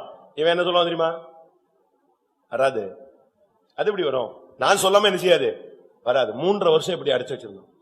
ஆகாப்பு இவனை பார்த்து உன்னை கொன்னே விடுவேன்னு சொன்னான். ஏன்னா வானத்தை அடக்க இவனுக்கு அதிகாரம் இருந்துச்சு. அன்னைக்கு மாத்திரமல்ல, அன்றைக்கு மாத்திரமல்ல, பிரியமானவர்களே, இனி வரப்போகிற உபத்திரவ காலத்துல இவன் வர்றான். அப்பவும் இதே அதிகாரத்தோடு தான் வரப்போறான். அவனுடைய அதிகாரம், கிருபைகளும் வரங்களும் ஒருபோதும் மாறி போகிறதில்லை. அவனுக்கு எல்லா அதிகாரமும் இருக்கு. அவனை ஒண்ணுமே பண்ண முடியாது. வெளிப்படுத்தல் 11ஆம் அதிகாரம் 6ஆம் வசனம். வெளிப்படுத்தல் 11:6. அவர்கள் தீர்க்க தரிசனம் சொல்லி வருகிற நாட்களிலே மழை பெய்யாதபடிக்கு வானத்தை அடைக்க அவர்களுக்கு அதிகாரம் உண்டு. இதே அதிகாரத்தை தான் அன்னைக்கு யூஸ் பண்ணா. இப்போ பரலோகத்துல எடுத்துக்கொள்ளப்பட்டு தேவனுடைய சன்னிதானத்துல இருக்கிறான். மறுபடியும் எலியா எங்க வர போறாரு? உபத்திரவ காலத்துல, மகா உபத்திரவ காலத்துல இந்த பூமியில இறங்கி யூதர்களுக்கு சப்போர்ட்டா வரப்போறாரு. வரும்போதும் இதே அதிகாரம் என்ன உண்டு? ரோமர்ல சொல்லி இருக்கிறது, வரங்களும் கிருபைகளும் வல்லமைகளும் மாறாதவைகள். அதனால உங்களுக்கு கொடுக்கப்பட்ட வரங்கள் மாறாது. இங்கே பாஸ்டர் கேசி வர்கீஸ் நீங்க கேட்டீங்கன்னா, அவருடைய ஊழியத்துல ஒருத்தன் பயங்கரமா அவருக்கு ஆப்போசிட்டா ஒர்க் பண்ணிட்டான்.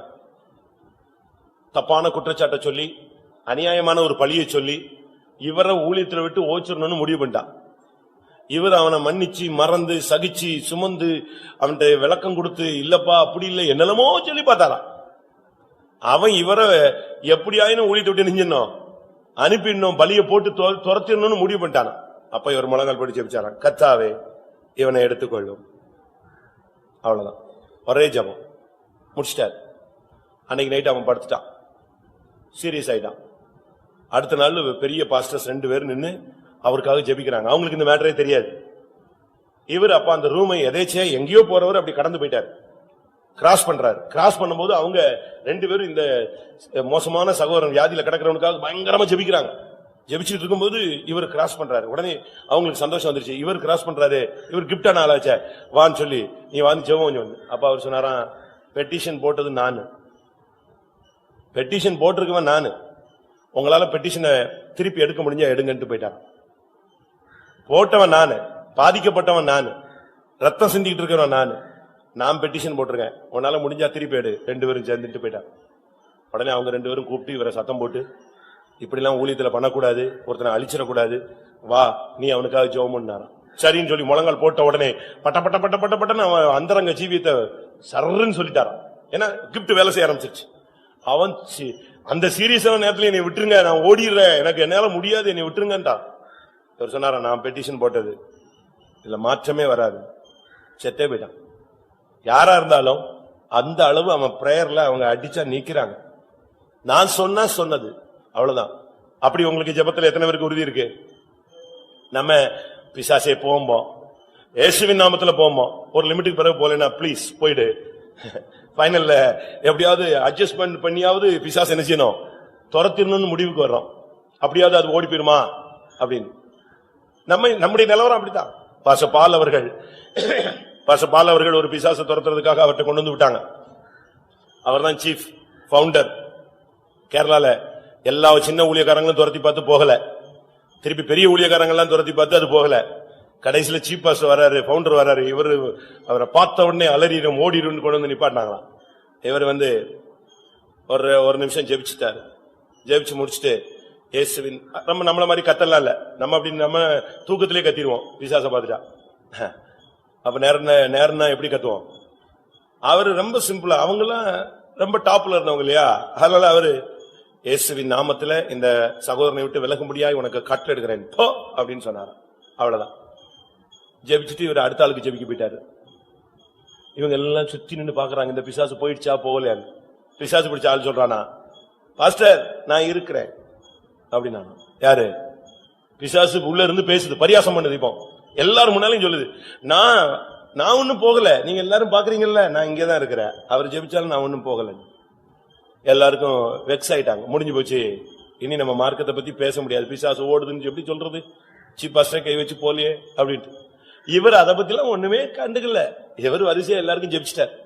ஜெபிச்சு முடியும் போது அந்த ஆள் திரும்பி போய் முழங்கால் போட்டானா.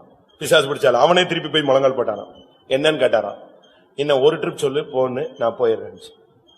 அப்ப இவர் சொன்னாரா, நான் ஒன்ஸ் சொன்னதுதான், அதுக்கு மேல ரெண்டாவது நான் இந்த வார்த்தை யூஸ் பண்றதே கிடையாது. அப்ப திருப்பி சொல்லிச்சான், ஒரே ஒரு ட்ரிப் போன்னு சொல்லிடு, நான் விசுவாசிக்கிறவர் இன்னார் என்று அறிவேன் அப்படின்ட்டு எரிச்சு போயிட்டாராம். அதுக்கு பிறகு அந்த பிசாசு போட்டு அலக்கழிச்சு, ஐயோ நான் போயிடுறேன், நான் இவ்வளவு நேரம் நின்னதே தப்பு, போன்னு சொன்ன உடனே போயிருக்கணும், இப்ப நான் படாத பாடுபடுறேன்ட்டு விழுந்து ஓடி போச்சு. நம்ம என்ன சொல்லுவோம், இன்னும் 10 ட்ரிப்னாலும் சொல்றேன் போ, நீ முதல்ல போ போ போன்றுவான். அவங்க வார்த்தையில அப்படி விசுவாசத்துல நிக்கிறாங்க. ஒரே வார்த்தை, நான் ஒரு ட்ரிப் சொன்னேன் போன்னு பைபிள்ல சொல்லி இருக்கிறது. அவர் ஒரு விசை சொன்னார், இரண்டாவது விசை அவர் என்ன செய்யறதில்ல, சொல்றதில்ல. இரண்டாவது விசை வல்லமே தான் விளங்கணும். அது அப்படி இல்ல, நமக்கு அந்த அளவு விசுவாசம் வரணும்னா நம்ம ஏறி வரணும்.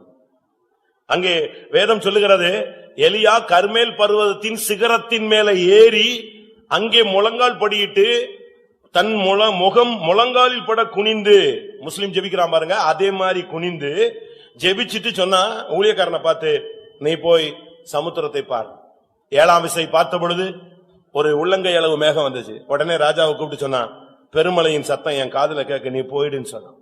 இது எதை காண்பிக்கிறது? அருமையானவர்களே, இந்த வருஷத்துல நீங்க ஏறி வந்தால் கடந்த வருஷத்தில் அடைபட்டு போன ஆசீர்வாதங்கள் உங்களுக்கு மறுபடியும் பொழியும். யோவேல் தீர்க்கதரிசன புஸ்தகம் சொல்லுகிறது, கடந்த வருஷங்களில் பட்சிக்கப்பட்ட வருஷத்தின் பலன்களை நான் உங்களுக்கு தருவேன். யோவேல் 2ஆம் அதிகாரம் 25ஆம் வசனம். நான் உங்களிடத்தில் அனுப்பின என் பெரிய சேனையாகிய வெட்டுக்கிளிகளும் பச்சை கிளிகளும் முசுக்கட்டை பூச்சிகளும் பச்சை புழுக்களும் பட்சித்த வருஷங்களின் விளைவை உங்களுக்கு திரும்ப அளிப்பேன். பட்சித்த வருஷங்களின் பலன். 3 வருஷம் அவன் வானத்தை நிறுத்திட்டான், அடைச்சிட்டான். வானம் வெங்கலமாய் போயிருச்சு, இரும்பாய் மாறிவிட்டது. மழையும் கிடையாது, பனியும் கிடையாது. அவ்வளவு ஒரு நிர்பந்தமான நிலவரத்துல போனதே இப்ப ஒரே ஜபத்துல முழங்கல்ல நின்னு சரியான விதத்துல கர்மேல் சிகரத்தின் மேல் ஏறினான். வாங்க கர்மேல் பர்வதத்துல ஏறுவோம். இது தேவனுடைய ஆசீர்வாதங்களை நாம் பெற்றுக்கொள்ளும்படியாக நமக்கு தேவன் கொடுக்கிற ஒரு அருமையான காலங்கள். கடந்த வருஷத்துல நீங்க சில நஷ்டங்களை சந்திச்சிருக்கலாம், பிசினஸ்ல பல விதங்களில பல இழப்புகளை நீங்கள் சந்தித்திருக்கலாம். தேவனும் கூட ஒருவேளை அதை அனுமதித்திருக்கலாம். கடந்த வருஷங்களில் பட்சிக்கப்பட்ட வருஷங்களின் பலனை நான் உனக்கு திரும்ப தருவேன் என்று ஆண்டவர் இந்த காலவெளியில உனக்கு சொல்லுகிறார். அப்படியானால் நீ இந்த நாட்களிலே கர்மேல் பர்வதத்தில் ஏறி வர வேண்டும். உன்னுடைய முழங்காலை நீ முடக்க வேண்டும். அதிகமாய் தேவ சந்நிதியில நீ விழுந்து கிடக்க வேண்டும். அப்படி நீ வந்தால் தேவன் அடைபட்ட ஆசீர்வாதங்களை உனக்கு தருவார். நீ ஏறி வரும்பொழுதுதான் இது நடக்கும். உன்னுடைய ஜீவியத்தில் நீ கர்மேல் பர்வதத்துக்கு ஏறி வா. உன்னுடைய ஸ்டாண்டர்ட் இந்த ஸ்டாண்டர்ட் உன்னுடைய ஸ்டாண்டர்ட் கிடையாது. நீ பெந்தேகோஸ்தேக்காரனுடைய ஸ்டாண்டர்ட் இந்த ஸ்டாண்டர்ட் கிடையாது. பெந்தேகோஸ்தேக்காரனுடைய ஸ்டாண்டர்ட்ங்கிறது அது ஹை ஸ்டாண்டர்ட். நம்முடைய வாழ்க்கையில இன்னும் நாம் ஏறி போகும்படியாக தேவன் நம்மை அழைக்கக்கூடிய காலங்கள். யாத்திராகமம் 24ஆம் அதிகாரம் 1ஆம் வசனத்தை பார்க்கும் பொழுது மோசே, மூப்பர்கள், ஆரோன் இவர்கள் ஏறி போன காரியங்களை நாம் பார்க்க முடியும். பின்பு அவர் மோசேயை நோக்கி, நீயும் ஆரோனும் நாதாபும் அபியூவும் இஸ்ரவேலின் மூப்பரில் 70 பேரும் கர்த்தரிடத்தில் ஏறி வந்து தூரத்திலிருந்து பணிந்து கொள்ளுங்கள். இங்கே ஆண்டவரை பணிந்து கொள்ளும்படியாக மகிமையை பார்க்கும்படியாக அவர்கள் ஆசைப்படுறாங்க. அப்ப ஆண்டவர் சொல்றாரு, நீ மோசே நீ போய் ஆரோனையும் நாதாபையும் அபியூவையும் கூட்டு வா, 70 மூப்பரையும் கூட்டிட்டு வா, ஏறி வா, என்னுடைய சந்நிதியிலே வந்து நீங்கள் தூரத்திலிருந்து என்ன செய்து கொள்ளுங்கள், பணிந்து கொள்ளுங்கள். 9ஆம் வசனத்துல பாத்தீங்கன்னு சொன்னா 9:10 மோசே, ஆரோன், நாதாப், அபியூ இஸ்ரவேலின் 70 மூப்பரும் ஏறி போய் ஆண்டவரை தரிசித்தார்கள். அவருடைய பாதத்தை பார்த்தாங்களா, முகத்தை பார்க்கல, அவருடைய பாதத்தை பார்த்தாங்க. அந்த மகிமையை பார்த்து அப்படியே உட்கார்ந்தாங்க. அந்த அளவு அவர்கள் ஏறி போய் அந்த மகிமையை பார்த்தார்கள், தேவனை தரிசித்தார்கள். 12ஆம் வசனத்துல பார்க்கும் பொழுது, நீ மலையின் மேல் என்னிடத்தில் ஏறி வந்து கற்பலகைகளை பெற்றுக்கொள் என்று கர்த்தர் அவனோடு பேசினார். அருமையான தேவனுடைய பிள்ளைகளே, நாம் ஏறி போகும் பொழுது மகிமையை பார்க்கலாம், தேவனிடத்திலிருந்து பிரமாணங்களை பெற்றுக்கொள்ளலாம், தேவனுடைய தரிசனம் நமக்கு கிடைக்கும். 15ஆம் வசனத்தை பார்க்கும் பொழுது, மோசே மலையின் மேல் ஏறின பொழுது ஒரு மேகம் அவனை மூடிற்று, மலையையே மூடிற்று. இது எதை காண்பிக்கிறது? நாம் ஏறி போகும் பொழுதுதான் மகிமையை காண முடியும். ஆண்டவருடைய மகிமையை காண நாம் இந்த நாட்களில் ஏறி போக வேண்டியிருக்கிறார். நாம் இந்த மகிமையை காண அந்த இஸ்ரவேலின் மூப்பராக இருந்தாலும், நாதாபா இருந்தாலும், அபியூவாக இருந்தாலும், ஆரோனா இருந்தாலும், மோசேயா இருந்தாலும், நீங்கள் தேவனிடத்திலிருந்து வார்த்தைகளை பெற்றுக்கொள்ள வேண்டுமானால், தேவனை தரிசிக்க வேண்டுமானால், தேவனுடைய மகிமையை நீங்கள் கண்ணார காண வேண்டுமானால், நீங்கள் இந்த நாட்களிலே இருக்கிற ஆவிக்குரிய நிலவரத்தை விட்டு இன்னும் அதிகமாக நீங்கள் ஏறி வர வேண்டியது அவசியம். சீனாய் மலையிலே அவன் ஏறின பொழுதுதான் இந்த மகிமையை அவனால் காண முடிந்தது. இந்த கற்பலகைகளை பெற்றுக்கொள்ள முடிந்தது. இந்த தரிசனத்தை அவனால் பெற்றுக்கொள்ள முடிந்தது. அவனுக்கு ஒரு ஆசை, எப்பவுமே ஆண்டவரை பார்க்கணும். இந்த ஏறி போனதிலேயே ஒவ்வொரு ஸ்டெப் இருக்கு, நீங்க அதை விளங்கிக் கொள்ளணும். ஆரோன், நாதாப், அபியூ, 70 மூப்பர்கள், மோசே, இவங்க அவ்வளவு பேர் ஏறி போறாங்க. அது ஒரு ஏறம், ஒரு இடம். அந்த இடத்துல வந்த உடனே கர்த்தர் சொல்லிட்டாரு, ரைட், இதோட நிறுத்து, நீ வா, அடுத்த ஸ்டெப்புக்கு நீ வா. இன்னும் கொஞ்சம் மோசே ஏறி போனான். மோசே ஏறி போகும்போது அவனோட யோசுவா போறான். யோசுவாவை ஒரு இடத்துல நிப்பாட்டிட்டு அதுல இருந்து ஏறி போறான் மோசே. பாருங்க, ஒவ்வொரு ஸ்டெப்பை நீங்க பாக்கணும். தரிசனம் கிடைக்கிறதுக்கு ஒரு நார்மல் ஸ்டேஜ், ஒரு ஸ்டேஜ். அடுத்த ஒரு ஸ்டேஜுக்கு போகும்போது கர்த்தர் யோசுவாவை நிப்பாட்டிடுறாரு. அடுத்த ஒரு ஸ்டேஜ் போகும்போதுதான் மகிமை இறங்குகிறது. அப்படின்னா என்ன அர்த்தம்? நாளுக்கு நாள் நாம் ஆவிக்குரிய ஜீவியத்துல மகிமையின் மேல் மகிமை அடைந்தால்தான் மறுரூபம் அடைவோம். ஒவ்வொரு நாளும் ஒரு வளர்ச்சி, ஒரு முன்னேற்றம் உண்டாகும். இப்ப எப்படி தெரியுமா, இந்த பாம்பு கட்டன்னு சொல்லுவாங்க, ஏறான், ஒரே உபவாசம், ஜபம், ஒயிட் அண்ட் ஒயிட், அப்படியே சர்ன்னு போகும். அடுத்து பாத்தீங்கன்னா திருப்பி 3வது லைன்ல வந்து உட்காந்துருவான். முதல் லைன்ல இருந்தாலும் திருப்பி 7வது லைன்ல போகும், திருப்பி 12வது லைன்ல போகும், திருப்பி சர்வீஸுக்கே வரமாட்டான், ஓடிடுவான். திருப்பி பாத்தீங்கன்னா அடுத்த ஒரு சீசன்ல எல்லாம் ஃப்ரண்ட் லைன்ல வரும். அப்படி இல்ல, நீ மாறவே கூடாது. நீ செத்தாலும் விசுவாசி தான், உயிரோடு இருந்தாலும் விசுவாசி தான். நீ இங்க இருந்தாலும் விசுவாசி தான், இன்னொரு ஊர்ல போய் நீ குடும்பம் நடத்தினாலும் அங்கேயும் நீ விசுவாசியா தான் இருக்கணும். தேவனுடைய பிள்ளையாகவே நீ நிற்க வேண்டும். பாருங்க, மோசேனுடைய நிலவரத்தை பாருங்க. ஆரோனுக்கும் அவனுடைய பிள்ளைகளுக்கும் ஒரு இடம். அதை தாண்டி அடுத்து வரும்போது யோசுவாவை நிப்பாட்டிட்டான். அதுக்கு அடுத்த ஸ்டெப்புக்கு போகும்போதுதான் மகிமை வருது. நீங்க ஒரு லெவலுக்கு வந்தீங்கன்னா உங்களுக்கு தரிசனம் கிடைக்கும். ஒரு லெவலுக்கு வந்தீங்கன்னா உங்களுக்கு பிரமாணம் கிடைக்கும். ஒரு லெவலுக்கு வந்தீங்கன்னா உங்களை மகிமையினால் கர்த்தர் மூடுவார். இதெல்லாம் ஆவிக்குரிய ஜீவியத்தினுடைய வளர்ச்சி. பிரியமானவர்களே, யாத்திராகமம் 17ஆம் அதிகாரம் 10ஆம் வசனத்தை பார்க்கும் பொழுது, யோசுவா தனக்கு மோசே சொன்னபடியே செய்து அமலேக்கோட யுத்தம் பண்ணினான். மோசேயும் ஆரோனும் ஊர் என்பவனும் மலையுச்சியில் ஏறினார்கள். இஸ்ரவேல் ஜனங்கள் எகிப்திலிருந்து வெளியே வந்த உடனே முதல் சந்திக்கிற ஒரு பெரிய யுத்தம். முன்ன பின்ன யுத்தத்தை அவங்க பார்த்ததே கிடையாது. அப்ப கர்த்தர் சொன்னார், நீ மலையில ஏறு, அங்க நீ கோலை பிடிச்சிட்டு நில்லு, நான் உனக்கு ஜெயத்தை கொடுக்கிறேன் உன் ஜனத்துக்குன்னு சொல்லிட்டாரு. இப்ப யுத்த காலத்துல யோசுவா போய் நின்னாச்சு. இங்க மோசே, ஆரோன், ஊர் 3 பேரும் மலை உச்சியின் மேல ஏறியாச்சு. அங்கதான் வெற்றி தோல்வி தீர்மானிக்கப்படுகிறது. யுத்தம் சமவெளியில நடக்குது, இவங்க மலையில நிக்கிறாங்க, ஒரு உயரமான இடத்துல நிக்கிறாங்க. அங்கே மோசே கோலை பிடிச்சு நிக்கும் போதுதான் அவனுடைய கை உயர்த்தப்பட்டால் ஜெயம், அவனுடைய கை தாழும் பொழுது தோல்வி. இதுதான் அங்க உள்ள பிரமாணம். பட்டயத்தினால ஜெயம் கிடையாது. நம்முடைய போராயுதங்கள் மாம்சத்துக்குரியவைகள் அல்ல, அது அரண்களை நிர்மூலமாக்கத்தக்க தேவ பலமை உள்ளவைகள். நம்முடைய கை எவ்வளவு உயர்தோ அந்த இடத்துல தான் ஆண்டவருக்கு ஒரு நாமம் சூட்டப்பட்டது, யெகோவா நிசி, கர்த்தர் என் ஜெயக்கொடி. இந்த வருஷத்துல உங்களுடைய யுத்தங்கள் எல்லாவற்றிலும் நீங்க ஜெயம் எடுக்கும்படியாக அதிகமாய் கைகளை உயர்த்துங்கள். நீங்க அறை வீட்டை பூட்டி கொண்டு 2 கையும் உயர்த்துங்கள்.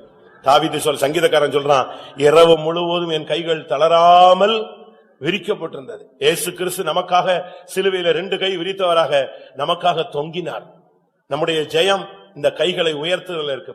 புருஷர்கள் யாவரும், சகோதரர்கள் யாவரும் ஜெபம் பண்ணும் போதெல்லாம் தங்களுடைய பரிசுத்த கைகளை உயர்த்தி என்ன செய்யணும்? ஜெபிக்கணும்னு நிருபத்தில் நாம் வாசிக்கிறோம். புருஷர்கள் ஜெபிக்கும் பொழுது தங்களுடைய பரிசுத்த கைகளை உயர்த்தி அவர்கள் ஜெபிக்க வேண்டும் என்று தெளிவாக சொல்லியிருக்கிறது. 1 தீமோத்தேயு 2:8. அன்றியும் புருஷர்கள் கோபமும் தர்க்கமும் இல்லாமல் பரிசுத்தமான கைகளை உயர்த்தி எல்லா இடங்களிலேயும் ஜெபம் பண்ண வேண்டும் என்று. எல்லா இடத்திலும் ஜெபிக்கும் போது புருஷர்கள் என்ன செய்யலாம்? பரிசுத்த கைகளை உயர்த்தி ஜெபிக்க வேண்டாம். இங்கே மோசே மலையின் உச்சியின் மேல ஏறினான். அன்றைக்குதான் கர்த்தர் அவனுக்கு ஜெயத்தை கொடுக்கிறார். கடைசியாக இரண்டாம் ராஜாக்கள் 2ஆம் அதிகாரம் 11ஆம் வசனம்.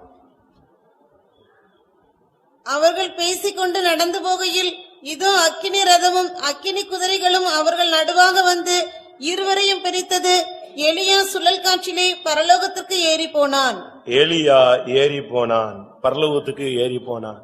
ஒரு சாதாரண மனுஷன், மண்ணான மனுஷன், வாழ்க்கையில எத்தனையோ விஷயம் தோல்வி அடைந்த மனுஷன், சூசைட விரும்பின ஆளு, இல்ல ஆண்டவரை அடிச்சு எடுத்துக்கிட்டு விருப்பப்பட்ட ஆளு, ஒரு பெண்ணுக்கு பயந்து ஓடி போனவன், இப்படி பல காரியங்கள்ல அவனுடைய தனிப்பட்ட வாழ்க்கையில தோல்வியும் விரக்தியும் வேதனையும் இருந்த காலங்கள் உண்டு. தன்னுடைய தலையில முக்காடு போட்டுக்கொண்டு எங்கேயோ ஒரு கபில போய் ஒளிச்சுக்கிட்டு தன்னுடைய வாழ்க்கை வேண்டாம், நான் நல்லவன் இல்லைன்னு அறிக்கை செஞ்ச ஒரு மனுஷன். ஆனா அவனை கர்த்தர் சுழல் காற்றில அவர் ஏறி வர வைத்தார். நம்முடைய வாழ்க்கையில எவ்வளவோ தோல்விகள், பலவீனங்கள், புத்தியினங்கள், மதியினங்கள் எல்லாம் எத்தனையோ உண்டு. ஆனாலும் அன்றைக்கு எலியாவை கைவிடாத தேவன், அவன் நல்லவன் இல்லைன்னு வாயை திறந்து அறிக்கையிட்டான், நான் என் பிதாக்களை பார்க்கிலும் நல்லவன் அல்ல. அடுத்து வாயை திறந்து சொல்றான், என்னை எடுத்துக்கொள்ளும் ஆண்டவரே, நான் வேண்டாம், நான் வாழ விரும்பலன்னு சொல்றான். அடுத்து ஒரு கெபிக்குள்ள போய் தன்னுடைய முகத்தை மூடிக்கிட்டு பேசாம ஒளிஞ்சுக்கிட்டான். இப்படிலாம் அவனுடைய வாழ்க்கையில பல தோல்விகள் உண்டு. ஆனாலும் தேவன், அவனை அழைத்த தேவன் அவனை அழகாய் பரலோகத்துக்கு எடுத்துக்கொள்ளும்படியாக அருமையான ஒரு திட்டம் வைத்திருந்தார். அந்த திட்டத்தின்படி அவன் சுழல் காற்றிலே பரலோகத்துக்கு ஏறி போனான். அருமையானவர்களே, இந்த வருஷம் ஒருவேளை நம்முடைய ஓட்டம் முடியுமானால், இந்த வருஷம் ஒருவேளை நம்முடைய இயேசு வருவாரானால், நாம் ஏறி போய் அவரோடு இணைய வேண்டும். எக்காலம் துணிக்கும் ஒரு நிமிஷத்துல, ஒரு இமைப்பொழுதிலே நாம் எல்லாரும் மறுரூபம் ஆக்கப்படுவோம். எல்லாரும் கண்களை மூடுங்கள். நான் என்னுடைய வார்த்தையை குயிக்க முடிக்கிறேன். காரணம், கொஞ்ச நேரம் உங்களுக்கு இந்த வசனங்களுக்கு உங்களுக்கு சமர்ப்பிக்க நேரம் கொடுக்கிறேன். ஆமென். எல்லாரும் கண்களை மூடுவோம். இந்த வருஷத்தில் கர்த்தர் உன்னோடு பேசுகிற வார்த்தை, அருமையான தேவனுடைய மகனே, என்னுடைய மகனே, மகளே, நீ ஏறி வா, நீ என்னிடத்தில் ஏறி வா, ஆவிக்குள்ளாக ஏறி வா, ஜெபத்தில் ஏறி வா, நான் உனக்கு அதிகாரத்தையும் வல்லமையும் கிருபையும் தருகிறேன். நீ ஏறி வந்தால் நீ ஜெயிப்பாய், அதுவே வெற்றியின் அடையாளம். உன் சத்துருவுக்கு தெரியும், நீ ஏறி வந்தால் ஜெயித்து விடுவாய். ஆமென். இந்த வருஷத்துல நீ ஏறி வந்தால் சத்துருக்கு தோல்வி என்பது அவனுக்கு தெரியும். ஆமென். ஆனபடியால் தான் உன்னை ஏறி வர விடாமல் தடுப்பான். ஆமென், ஆமென், ஆமென், ஆமென். ஒரு 2 நிமிஷம் எல்லாரும் கண்களை மூடுவோம். பைபிள்லாம் மூடுங்க, முழங்கால் போடுங்க.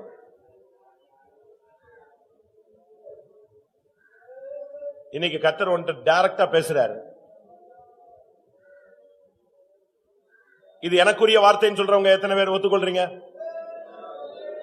இது எனக்கு பர்சனலா தேவன் இந்த காலை வேளையில நான் வந்ததுக்கு எனக்கு கர்த்தர் சொல்லி இருக்கிறார், மகனே, மகளே, ஏறிவான்னு என்கிட்ட தான் பேசி இருக்கிறாரு. நான் இந்த வசனத்தை எனக்காக எடுத்துக்கொள்கிறேன். ஆமென். ஹல்லேலூயா, ஹல்லேலூயா, ஹல்லேலூயா. நீ இதுவரை விழுந்து கிடந்தது போதும், இதுவரை நீ தடுமாறினது போதும், இதுவரை நீ பின்மாறினது போதும், இதுவரை நீ பாதை மாறினது போதும், இதுவரை ஏற முடியாமல் நீ தவித்தது போதும். ஏறி வா என்ற சத்தத்துக்கு உன்னை சமர்ப்பித்தாலே ஆவியானவரே உன்னை ஏறி வர வைத்து விடுவார். ஹல்லேலூயா. உடனே நான் ஆவிக்குள்ளானேன், சிங்காசனத்தில் வீற்றிருந்தவரை கண்டேன். ஹல்லேலூயா, ஹல்லேலூயா, ஹல்லேலூயா, ஹல்லேலூயா, ஹல்லேலூயா. ஆமென், ஆமென். உன் 2 காதுகளிலும் ஒரு சத்தம் தொனித்துக் கொண்டே இருக்கும், என் மகனே, என் மகளே, ஜெபத்தில் ஏறி வா, விசுவாசத்தில் ஏறி வா, இன்னும் பிரதிஷ்டையில் ஏறி வா. சம்பவிக்க வேண்டிய எல்லா காரியங்களையும் நான் உனக்கு வெளிப்படுத்துவேன். உன் குடும்பத்தில் நடக்க போகிற நன்மைகளை உனக்கு வெளிப்படுத்த போகிறார். உன் வாழ்க்கையில் கிடைக்க போகிற ஜெயத்தை உனக்கு வெளிப்படுத்த போகிறார். உன் ஊழியத்திலே உனக்குள்ள வளர்ச்சியை உனக்கு வெளிப்படுத்த போகிறார்.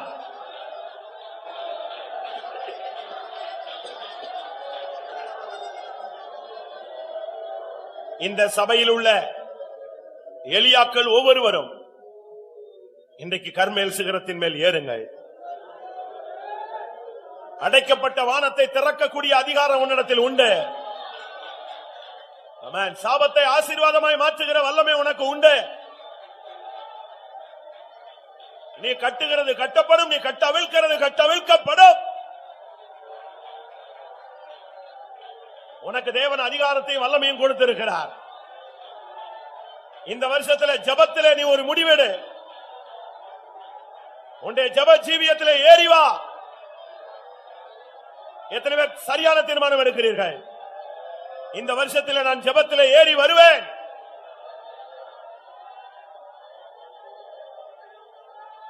ஏறி வா, அது வெற்றியின் அடையாளம். நீ ஏறி வா, யெகோவா நீசி வருவார். நீ ஏறி வா, தேவனுடைய மகிமையை காண்பாய். ரிபா லக்கரா பகா திரா கரா பகா திரா மானியா சிவனா ஹராதினா நியா கரா.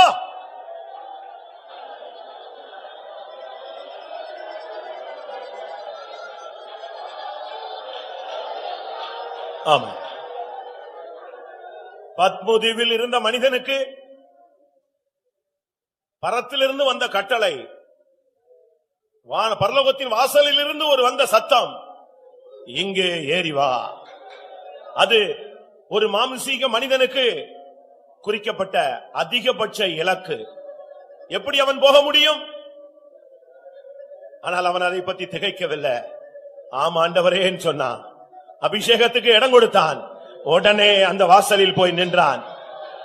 ஆமென். நீ ஏறி வர முடியாது என்று சொல்லாத. ஆம் ஆண்டவரே ஏறி வருகிறேன் என்று சொல்லு. கர்த்தர் ஆவியிலே உன்னை உன்னதமான இடத்துக்கு கொண்டு போக போகிறார். உனக்கு எட்டாத உயரத்திலே உன்னை கொண்டு போய் வைத்து அழகு பார்க்க போகிறார். ஆமென், ஆமென், ஆமென்.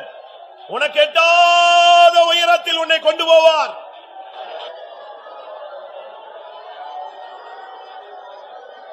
ரிமானியா கரபலா கஷபலா கரபானியா திடபலா திடபகா ரபகா திடபகா திரா.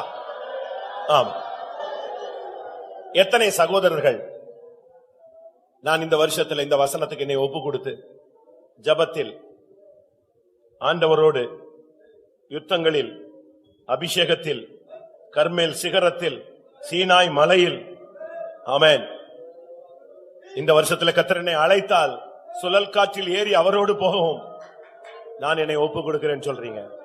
எத்தனை சகோதரர்கள் ஒப்பு கொடுக்கிறீங்க?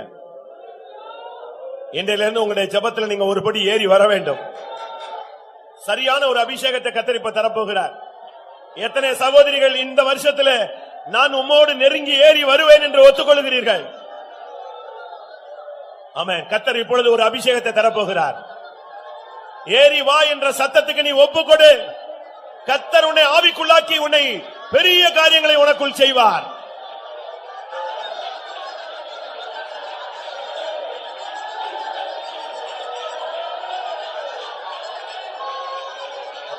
ஹalleluya, ஹalleluya. இபாலா பக்கரா பக்கரா. ஆமென்,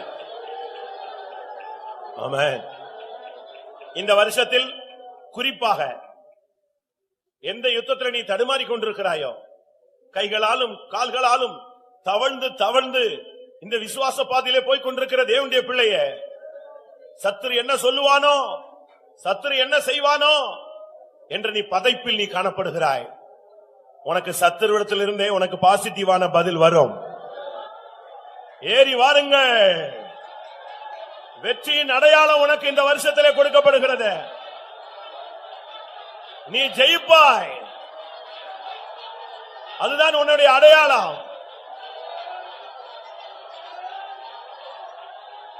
இந்த பந்தயத்தில் நீ தோற்று போவதில்லை. ஹalleluya, ஹalleluya.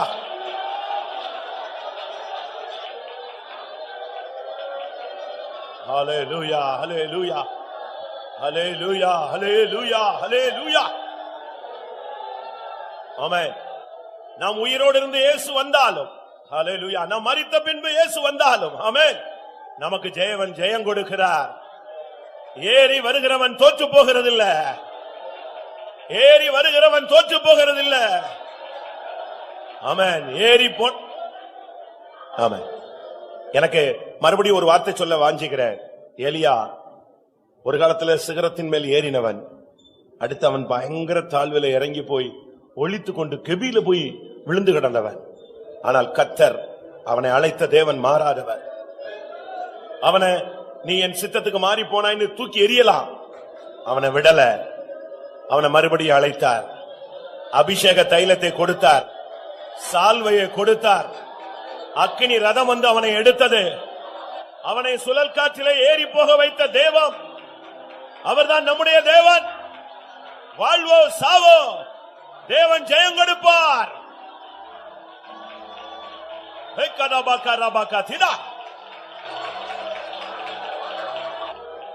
கிறிஸ்து என் ஜீவன் மரணமாதாயம் ஜெயம் தரும் தேவனே என்றென்றும் ஸ்தோத்திரம்.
ஆமென்.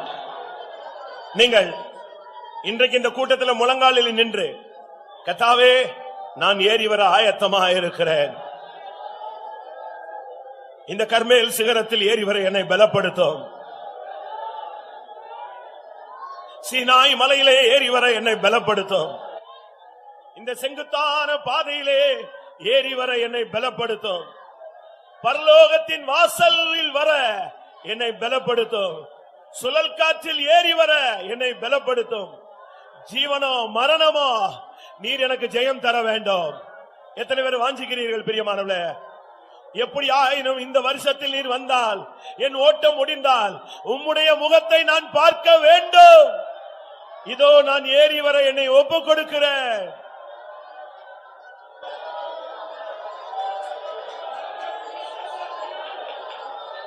Amen. Hallelujah. Hallelujah. கிறிஸ்து என் ஜீவன் மரணமாதாயம் ஜெயம் தரும் தேவனே. எல்லாரும் பாடுங்க, எல்லாரும் பாடுங்க.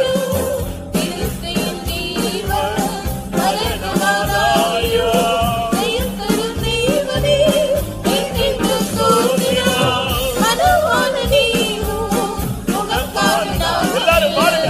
ஆயினை இன்பமே மகம் பேரின்பமே மனவான நீரும் முகக்காரனா ஆயினை இன்பமே மகம் பேரின்பமே கிறிஸ்து என் ஜீவன் மரணமாதாயம்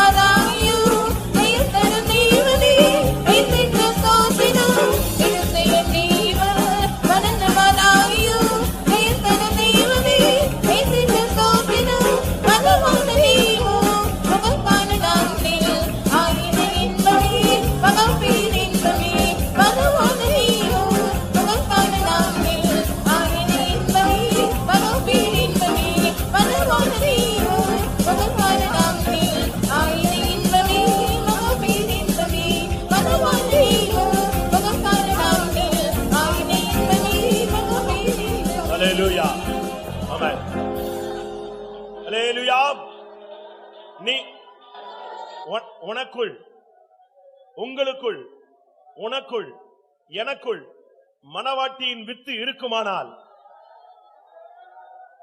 உன்னால சும்மா இருக்க முடியாது.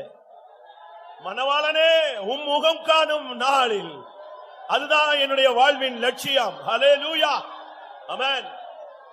நான் ஏறி வர ஆயத்தமாயிருக்கிறேன் ஆண்டவரே. உம்முடைய முகத்தை காண நான் ஏறி வர வாஞ்சிக்கிறேன். உம்முடைய முகத்தை காண நான் ஏறி வர வாஞ்சிக்கிறேன். ஆமென். மணவாளனே உம் முகம் காணும் நாளில் ஆயனை இன்பமே மகா பேரின்பமே. மணவாளனே உம் முகம் காணும் நாளில் ஆயனை இன்பமே மகா பேரின்பமே. மணவாளனே